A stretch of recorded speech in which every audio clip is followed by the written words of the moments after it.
ఇందులో అన్ని historical mythological references ఏమన్నా ఉంటాయా? ఉన్నాయి సార్, ఉంది. అది అంటే అదే 10,000 years బ్యాక్ శివుడికి అసురుడికి జరిగే ఒక యుద్ధం మీ కథకి మూలం sir basically.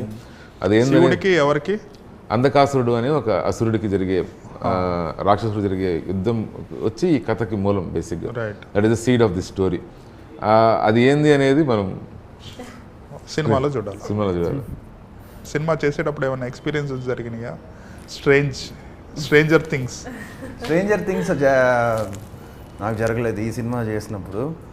But I heard strange stories. But ఒకసారి సో అదే డాడీ వాళ్ళు షూటింగ్ చేస్తున్నప్పుడు ever shooting somewhere for a film, బయటికి వెళ్ళి షూట్ చేస్తుంటే ఒకరోజు night, I don't want names చెప్పను, బట్ నైట్ హీరోయిన్ రూమ్లో షీ అబ్జర్వ్డ్ సమ్ ఇది బాల్కనీ నుంచి ఎవరో చూస్తున్నారని చెప్పి.